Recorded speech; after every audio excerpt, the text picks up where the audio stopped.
will be asked to vote on Measure S. Here to discuss Measure S today are Ganong and Carla Peterson, Carla, who are both Measure S supporters. We'll be spending this entire show going over Measure S, talking about pros and some of the concerns the voters may have in the area. Welcome to the show. Thanks. Thank you. First of all, what is Measure S? Let me start with that. Thank you. Measure S is a 4-year parcel tax that benefits students ages or from kindergarten through 12th grade, every student within the Tahoe-Truckee Unified School District. It provides specific educational programs and equipment and supplies that would be otherwise unavailable to the children in our public schools. So it's money that's specifically designated. It doesn't just go into the school coffers as a general fund? That's correct. We have a very specific budget that shows exactly how much money is in each category each of the 4 years of the parcel tax. Okay. It was first written in 1989 and passed, and by overwhelming support, more than 2/3 voter approval, and renewed in 1993. It will be up for renewal again, as you said, on March 4th for another 4 years. And this is a special ballot issue? Is there no other issues that people will be coming out to vote on? Yes. What kind of turnout do you anticipate? Do you know, based on previous years? We have about a 35–40% voter turnout, something like that. That's good. Which for a special election is really quite Is good. good.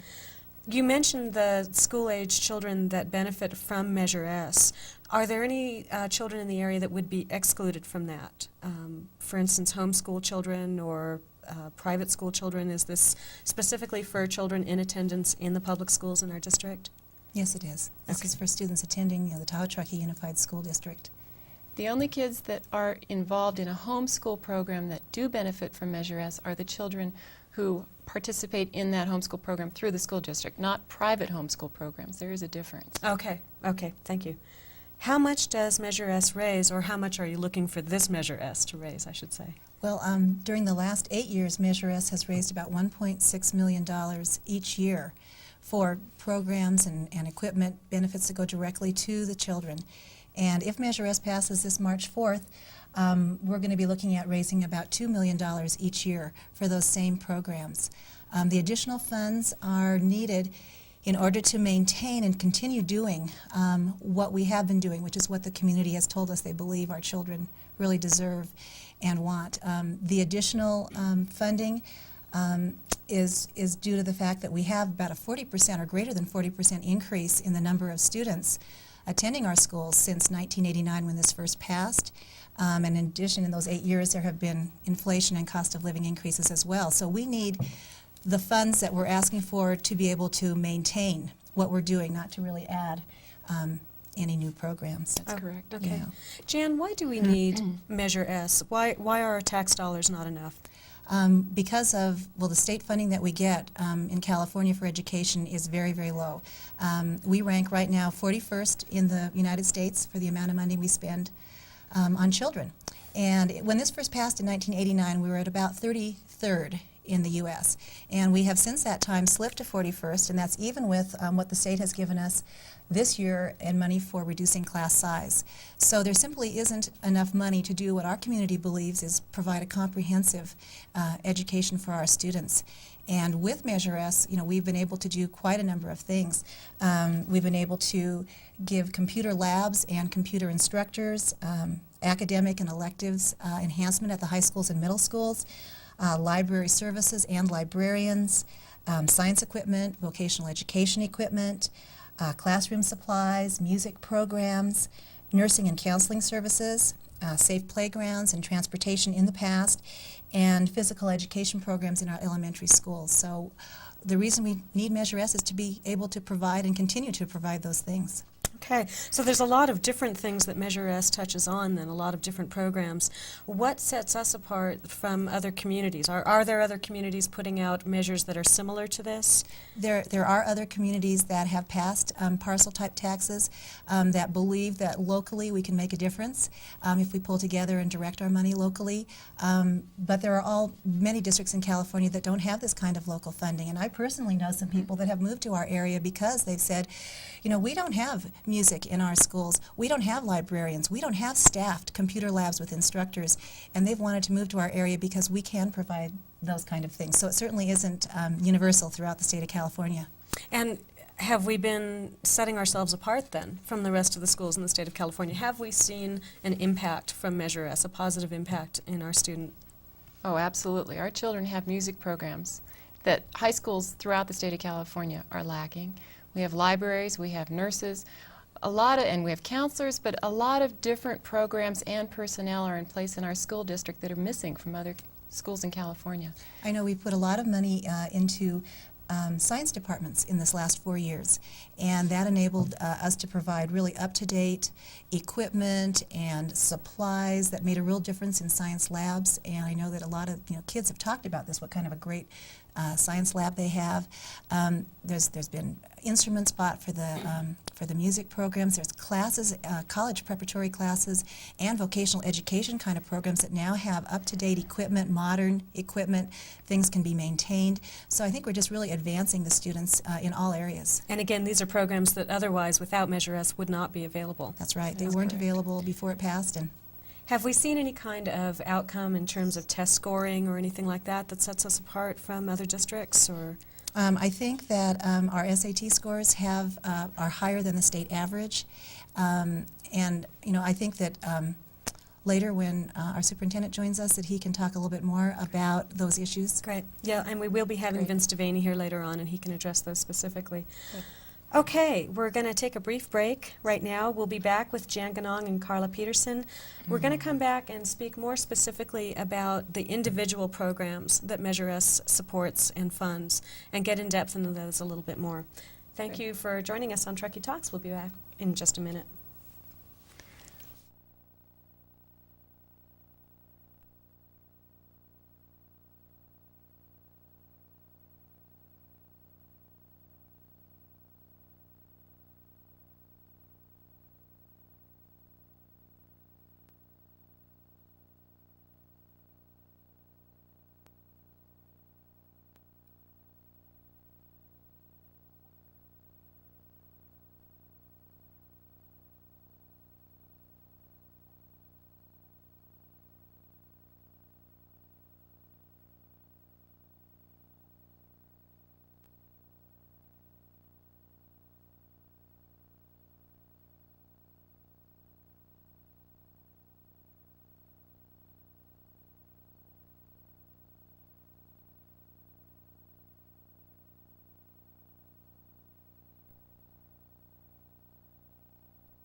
Welcome back to Truckee Talks. We're talking about Measure S, the school issue, and I have Jan Ganong and Carla Peterson with me here. Thank you both for being on the show. What we're going to do in this segment is talk specifically about the programs that Measure S funds, and I think it's important for people to understand that the Measure S funds go directly to these programs, that these programs may not in fact exist without the Measure S money. Carla or Jan, I'll ask you to jump in here at any time and just talk to us about the different programs. I have a list of 9 different areas. Right. I have in front of me the budget for the Measure S district-wide budget for the last 4 years of Measure S. We're just finishing up our 8th year of having Measure S in place in the Tahoe Truckee Unified School District. The budget is broken down, as you said, Maya, into 9 very specific areas, and that's where the money is restricted. It can only be spent in those 9 areas. I'll start by describing the computer curriculum area. Measure S pays for new computers at all 3 of our high schools, at Truckee Tahoe High School, at Sierra High School, and at North Tahoe High School. In addition, we have computer labs at the elementary schools, which were paid for with other funds, but which are staffed by personnel funded by Measure S. So every school has computer staff, which is funded by Measure S.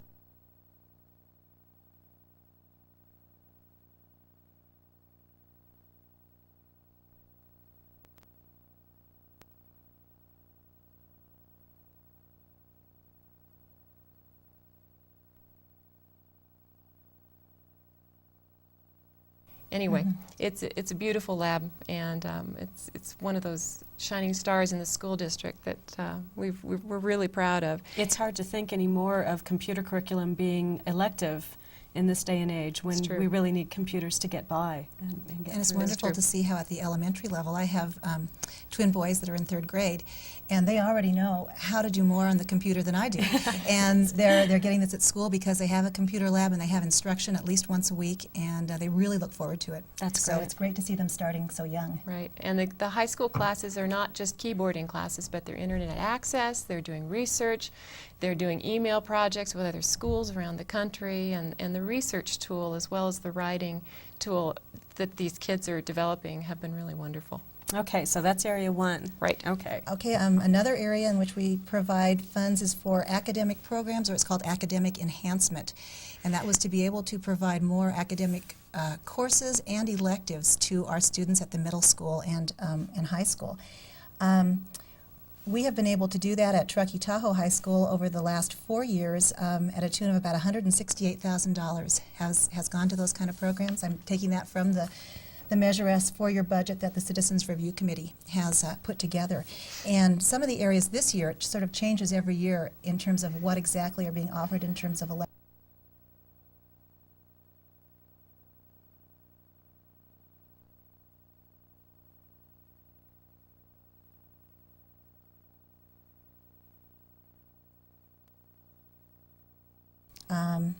then at North Tahoe High School, that's where I have a daughter attending school, and she's been able to take advantage of a calculus class.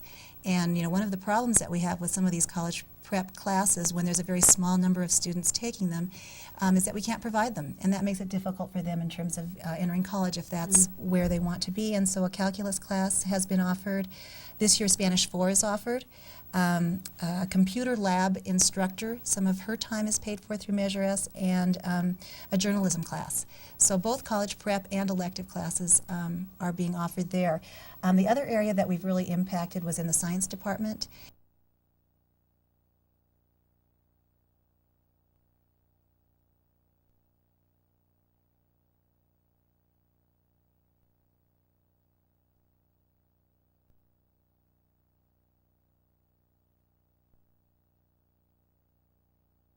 Made a big impact in the academic enhancement part of Measure S. Now let me digress just a little bit here. We're going to talk in the next segment about the Citizens Advisory Committee and explain how that is, how that works, and who belongs to that. But I'm curious on the electives, because you mentioned electives, and I think people will want to know where their money is going with Measure S, and that's why we're going through this exercise. How do you determine which electives get funded, which programs get funded by Measure S? That is pretty much determined at the school site. Okay. The Citizens Review Committee, which makes district-wide decisions, has determined that X number of dollars can go to the schools for those kinds of purposes. And early on in the budget-making process, we have site representatives come and say, this is where we would like to spend money, this is what we need in the science department, these are the kind of courses we'd like to provide. And that's how the budget is developed. But then on a year-to-year basis, the school site, the teachers, the administrator determines really what their needs are because of student configuration, what courses students will need, and they determine how to use that money that's available. Okay.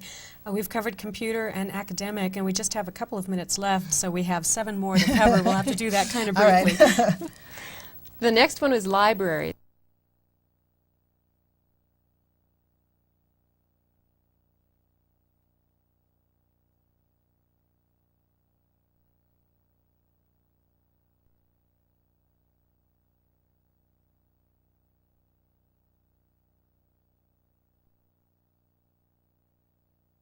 It would be a vocational education, so in addition to the academic programs, we're supporting vocational education, and in this last 4 years, it's mainly been in the area of equipment. Okay. Just as an example, at Tahoe Truckee High School,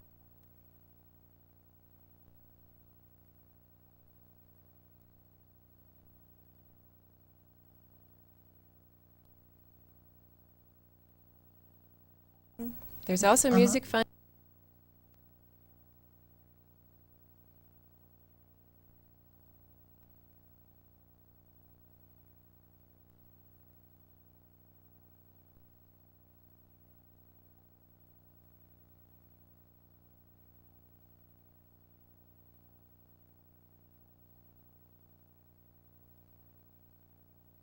great equipment purchases there. Great. Other equipment purchases are classroom supplies and equipment, and that's on a per pupil basis, which is determined, the spending is determined by site, at least $65 per pupil per year, and that's everything from maps to audiovisual equipment to supplies in the cupboard. Okay. And- Just briefly, Jan, if you could wrap up the other programs that are covered. In terms of staffing, the personnel that's provided, we're providing counselors at all of the elementary schools and at the middle schools, academic counselors at the middle schools.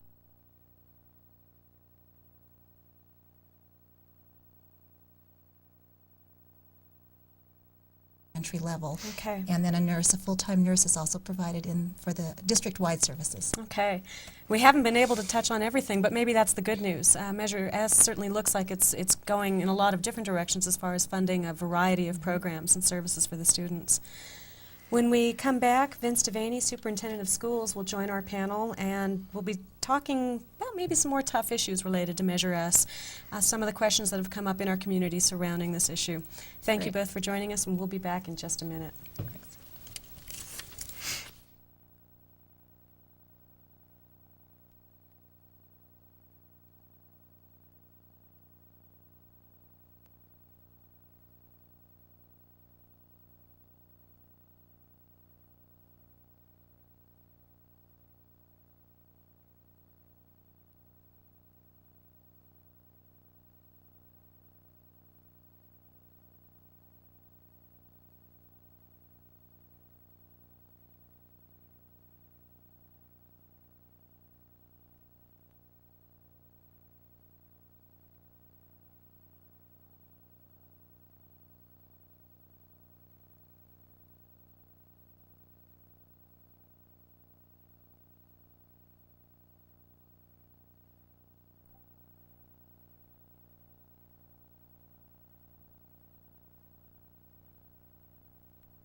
Welcome back to Truckee Talks. We're going to wrap up this segment of the show talking about Measure S. Pleased to have Vince Deveney, Superintendent of Schools, with us, joining our panel. Vince, welcome. Thank you. Welcome back, Carla and Jan. We're going to ask some questions that have come up, especially recently in the newspaper, some local citizen concerns. And Vince, I want to start off with the tough one. There's been some concern that the school district took or misappropriated or somehow moved Measure S money away from where it should have been. And can you address that for us? Boy, you bet. Absolutely not. We did not take 1 cent and misappropriate any expenditure of Measure S fund. What did happen is that we were suffering through some decreased amounts of money in our reserve fund, and the reason being is that Measure S taxes are collected as all taxes twice a year, and we start school in September, and we don't see one tax dollar until December. So the general fund and the reserve of the general fund must fund all of the Measure S programs.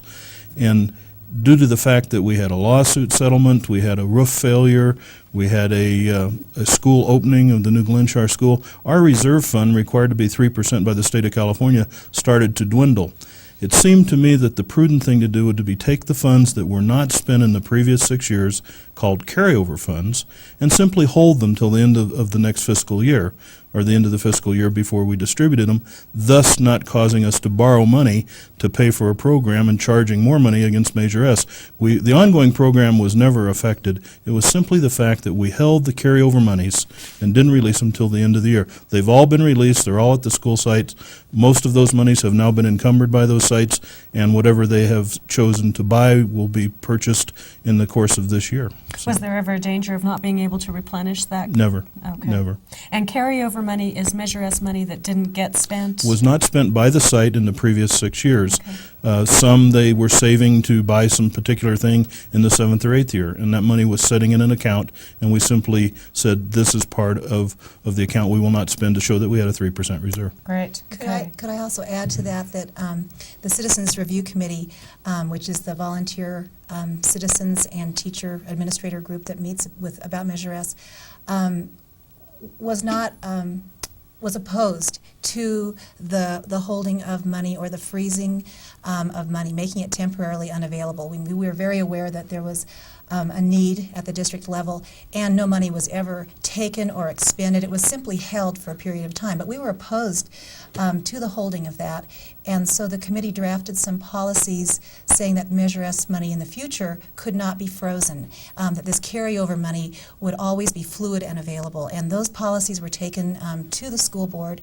The school board formally adopted those at their May 30th board meeting of this past year, 1996. And so I think we have even further safeguards that even this small amount of carryover money will in the future not be frozen, but it will be always available to sites as needed. Okay. Carla, can you briefly tell us about the Citizens Advisory Committee, what it is, who it is comprised of? Certainly. The Measure S Citizens Review Committee is a volunteer committee with representatives, staff representatives from every school, and community representatives from every school, plus the district superintendent and the director of finance, and a chairperson, assistant chairperson, and a secretary. So it's a group of volunteers that represent schools throughout the district. And our task is to prepare this 4-year budget. If and when Measure S passes again on March 4th, our task for this spring will be to draft the budget and design exactly how much money goes into which category, which year, at which school site. We work really hard to make sure that the programs are equitable at all school sites so that all elementary schools have the same types of programs. And Measure S has been able to interface with the district, for example, with elementary PE. We had a couple of elementary PE teachers in place in 1988 before Measure S passed the first time. When Measure S passed, we provided the same level of elementary PE services at all schools. So parity between the schools has been one of the major thrusts of the Citizens Review Committee. And the people that sit on that committee not only represent their school, but they represent all the children, trying to make sure that the same educational opportunities are available to all kids at the same grade level throughout the district. So the school alone does not have authority or control over Measure S money? No. That's, okay. No. Let's move on then. Carla and Jan, how is Measure S money safeguarded? We talked about the committee. What are the ways that we are protected? Well, just simply by having that Citizens Review Committee, because it is that group that, first of all, directs where the money goes. In the making of this budget, part of that process is finding out from school sites and from the communities, and we've done this through surveys and through staff meetings, what are our needs? What do we feel the community believes are important for our students? That's how we initially came up with our resolution areas that we talked about earlier. So this Citizens Review Committee, first off, determines where this need is. Then by hearing input from the different site members in terms of what their school needs, we create a budget. And then once that budget is created, we continue to safeguard or oversee where that money goes. And we do that by having district representatives who bring budgets to our meeting, by the Citizens Review Committee chairperson and assistant chairperson attending district office budget meetings, and by having reports from sites each year in terms of how they've spent their money. So we have a paper trail where we keep track of. There's checks and balances. There's checks and balances. Okay. So Good there's to hear. really, the Citizens Review Committee is truly local direction and local control. It's really a way of empowering the community to say, here's what we want for our kids, here's how we're going to protect it and make it happen. Okay.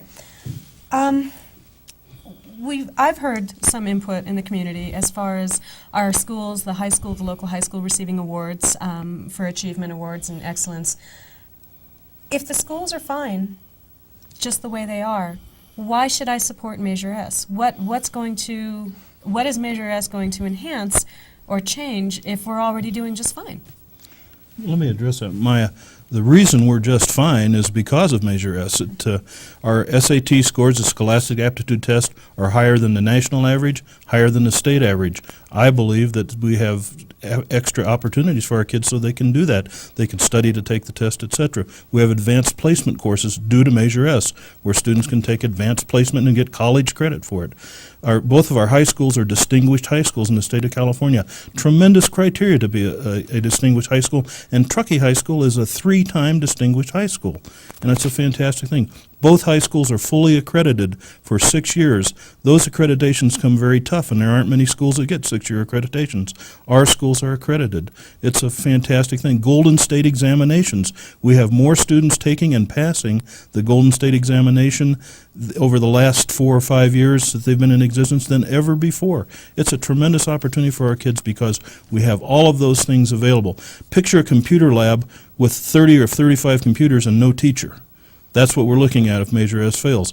Picture a music room full, take the high school and middle school at the lake where there's over 300 children involved in the music program, and picture them sitting with their instruments and no instructor. That's what it means. That's what Measure S means to us. It's Well, then let's get down to the bare bone on that. Is that what Measure S means? Are we in danger of losing specific programs or specific staffing if, in fact, we don't pass Measure S?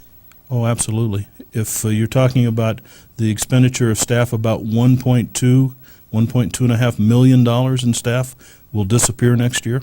They'll simply be gone. It's a tremendous impact to our school district. It's something I don't think our parents want to even contemplate having happen. And Vince, and didn't the district office recently, just this last week, send a letter to the county superintendent Absolutely. listing what items would go? And I mean, when I saw that list, I was pretty concerned, because some of the things that would go would be 4.6 computer positions, 2 high school librarians, 5.5 music teachers, 2.9 PE teachers, 5.5 elementary counseling positions. It just goes The on list and goes on. on. Yeah, it's a So big list. a hatchet list is already prepared for Yes. this. Certainly you're not It's looking toward a that very happening. unpleasant thing will happen in this school district if Measure S fails. Well, then let's talk about some of the other issues that people are concerned about in terms of finances, and we're going to have to keep this brief. But first of all, why an increase? Why are we looking for more in Measure S money than we have been in previous years? Well, first of all, we've grown tremendously in our school district. Our population has increased by over 40% during the 8 years of Measure S. And if we allocate per students, it just figures the amount of money being allocated goes down the more students you have. So that's a big hit on a school district, Okay. and particularly the school site. Okay. There are concerns that parents and people in the community have about the safety of our schools, for instance, the roof collapsing, or other issues related to money expenditures in our school district. How separate or how attached is Measure S to those kinds of issues? Measure S is a different issue. It's an enrichment issue for children, and it's a program issue. The other issues, the collapse of the building at Glenshire, that did collapse, there's no doubt about that. It was a faulty building. The structural engineer said we just simply had a building that was not completed. And we have several of those buildings that we've been using for years to accommodate this growth. The school board has now agreed that we should get rid of those buildings. They were unanimous in their vote, and before the next school year, we hope to replace all those buildings with permanent structures. And to be clear, that's not It Measure S has money. absolutely nothing to do with Measure S. Yeah, Okay. if I could even add to that, I've heard also in the community, I know Carla has too, that there are district issues about which people are concerned, other kinds of things that they say, this isn't right, I don't like this, and I just feel really strongly that it's important to realize that Measure S is separate, that it's got a community, a citizens committee that safeguards that all Measure S programs have been fully funded, that this is a tax in which you know where your tax dollars go. Every one of them is accounted for. The community is really getting what they pay for, and I don't know, a yes vote on Measure S is not really a yes vote for the school district, it's a yes vote for kids. Okay. And a no vote, on the other hand, is not a no vote to the districts, it's a no vote for kids. So I would just Okay. say, if you're upset, don't take it out on the kids. Okay, that's a good wrap up to the segment. I'd like to thank all of you. I just have one quick thing. There's only 45 school districts in the state of California out of 999 that have a tax like ours. So we're special. Well, we've known that all along, Vince. And we thank the community for Yeah. that. We do. Okay, well, I'd like to thank all three of you for being on the show and talking about Measure S. I'd like to encourage local voters to get out and vote March 4th. Whether you're pro or against, your activity in the community is needed. Your vote and your say-so, your voice have to be heard. Thank you for joining us on Truckee Talks today. Again, thank you to my guests, and we'll see you next time.